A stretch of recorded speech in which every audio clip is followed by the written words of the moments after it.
नमस्कार, मैं हूं आरजू अंसारी और आप देख रहे हैं राष्ट्रीय जगत विजन न्यूज।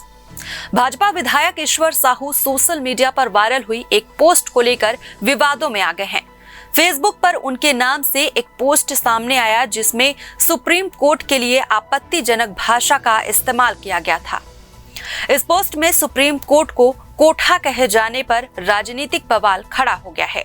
कांग्रेस ने इस पर तीखी प्रतिक्रिया देते हुए कहा कि विधायक को शर्म आनी चाहिए और उन्हें तुरंत माफी मांगनी चाहिए।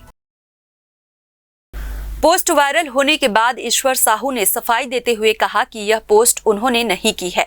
उन्होंने इंस्टाग्राम पर स्टोरी लगाकर बताया कि उनके नाम से कोई अज्ञात व्यक्ति फर्जी फेसबुक और इंस्टाग्राम आईडी बनाकर इस तरह की बयानबाजी कर रहा है। उन्होंने सभी लोगों से अपील की कि ऐसे फर्जी आईडी को रिपोर्ट करे और अनफॉलो करे। इसके साथ ही उन्होंने एक वीडियो जारी कर कहा कि उन्हें इस मामले की जानकारी नहीं थी और यह उनकी छवि को खराब करने की साजिश है।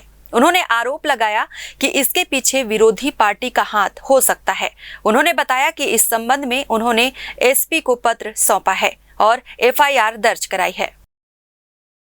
मेरे नाम से कोई फर्जी फेसबुक अकाउंट बनाकर गलत सलत पोस्ट कर रहा है, इसकी जानकारी मुझे नहीं था।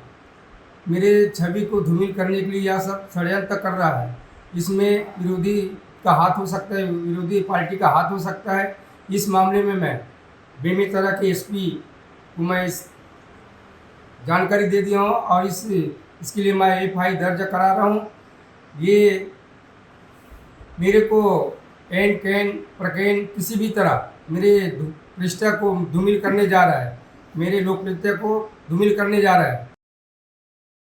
फिलहाल इस खबर में बस इतना ही। देश प्रदेश की खबरों से अपडेटेड रहने के लिए हमारे चैनल को सब्सक्राइब करें और नए खबरों के नोटिफिकेशन के लिए बेल आइकन जरूर दबाएं। नमस्कार।